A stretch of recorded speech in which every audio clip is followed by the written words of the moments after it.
Prototema jehon çështjes së Zvërnecit. Shpërthejnë protestat masive në Shqipëri për resortin e dhëndrit të Trump. Gazeta greke Prototema i ka bërë jehon protestave në Shqipëri që po mbahen kundër projektit në Zvërnec. Në artikull theksohet se mijëra njerëz dolën në rrugët e Tiranës për të protestuar kundër projektit dhe për të denoncuar ndikimin e rënd mjedisor në një nga zonat më të ndjeshme ekologjikisht të Mesdheut. Prototema ka përmendur edhe protestat që kanë shpërthyer në rrethe, teksa shton se ata akuzuan qeverin për mungesë transparence dhe mungesë të konsultimit publik. Në artikull janë përmbledhur edhe deklaratat e Ramës, i cili ka mbrojtur projektin duke argumentuar se është një hap i rëndësishëm për zhvillimin ekonomik të vendit dhe tërheqjen e turizmit. Edhe pse propozoi dialog me protestuesit, ai e bëri të qartë se nuk do ta pezullonte projektin, duke theksuar se Shqipëria duhet vazhdojë me investitorët ndërkombëtar. Në fund, Prototema shkruan se reagimet duket se po intensifikohen pasi gjithmonë më shumë organizata dhe qytetarë po bëjnë thirrje për një rishikim të planit dhe transparencë më të madhe në proceset e vendimarrjes. Ja dhe artikulli i Prototemës. Një valë e protestash ka shpërthyer në Shqipëri për shkak të një resorti luksos prej 1.6 miliard dollarësh të lidhur me dhëndrin e presidentit të Shtetet Bashkuara të Amerikës Donald Trump. Jared Kushner, mijëra njerëz dolën në rrugët e Tiranës për disa të ditëradhasi për të protestuar kundër projektit dhe për të denoncuar ndikimin e rënd mjedisor në një nga zonat më të ndjeshme ekologjikisht të Mesdheut. Protestuesit, shumë prej cilëve mbanin flamingo në duar, akuzuan qeverin për mungesë transparence dhe mungesë të konsultimit publik. Në të njëjtën kohë, demonstrata të reja janë planifikuar në jug të vendit ku puna ka filluar tashmë për projektin.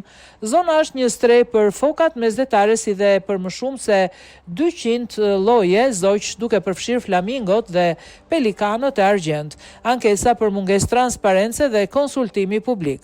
Drejtori ekzekutiv i organizatës mjedisore Papane Alexander Trajs u ankua se puna filloi pa informacion të mjaftueshëm për shoqërinë dhe pa u prezantuar publikisht të dhënat e nevojshme mbi lejet, siç argumentoi ai. Ndërtimi një gardi me tela me gjemba, prania e sigurisë private dhe përdorimi i makinerive të rënda në zonat e mbrojtura shkaktuan zemërimin e komuniteteve lokale. Ne nuk kemi parë kur diçka të tillë në zonat e mbrojtura të Shqipërisë, tha ai, duke u referuar një shpërfilljeje të plot të parametrave mjedisore tani ka shkuar përtej kufive të një mosmarrëveshje mjedisore dhe po evolon në një çështje më të gjerë të llogaridhënies demokratike dhe mbrojtjes interesit publik. Në të njëjtën kohë, SPAK njoftoi se kishte nisur një hetim mbi ndryshimet legjislative të miratura në vitin 2024 për zonat e mbrojtura, duke i shtuar një dimension të ri çështjes.